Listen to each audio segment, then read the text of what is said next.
নমস্কার বন্ধুরা, সবাই কেমন আছেন? অনেক দিন পর আবারও ফিরে এসেছি একটি নতুন ভিডিও নিয়ে।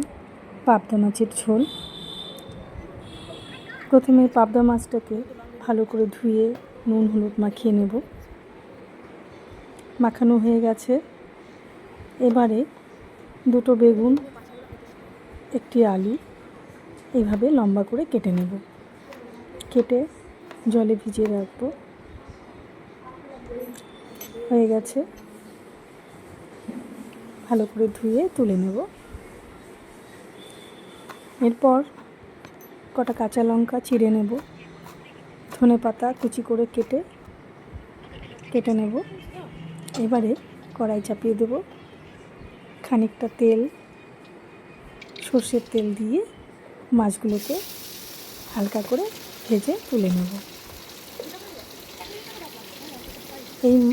এই পাবদা মাছের ঝোল খুব কম তেল মশলায় রান্না করা সম্ভব হয়, আর খেতেও খুব ভালো হয়। এবারে কেটে রাখা বেগুনগুলো তেলে দিয়ে দেব, সামান্য নুন হলুদ দিয়ে ভেজে তুলে নেব। কড়াইতে খানিকটা সর্ষের তেল নিয়ে নেব, কালো জিরে কাঁচা লঙ্কা ফোড়নে দিয়ে দেব। এরপর কেটে রাখা আলু তেলে দিয়ে দেব। সামান্য ভাজা ভাজা হলে জিরে বাটা, লঙ্কা বাটা দিয়ে হলুদ, স্বাদ মতো নুন দিয়ে কষিয়ে নেব।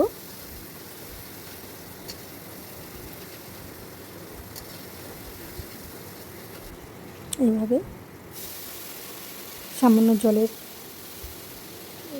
ছিটে দিয়ে মশলা যাতে পুড়ে না যায় ঢাকা দিয়ে দেব। আবারও ভালো করে কষিয়ে নেব। ভেজে রাখা বেগুন দিয়ে দেব। এভাবে সামান্য নাড়াচাড়া করে আন্দাজ মতো জল দিয়ে দেব। ঢাকা দিয়ে দেব ফুটে আসা অবধি। ফুটে গেছে আমাদের ঝোল। এবারে ভেজে রাখা মাছ ঝোলে দিয়ে দেব।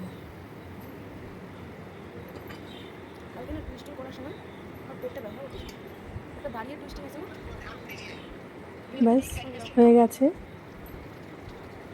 উপর দিয়ে এভাবে ধনেপাতা কুচি দিয়ে ঢেলে নেব একটি পাত্রে।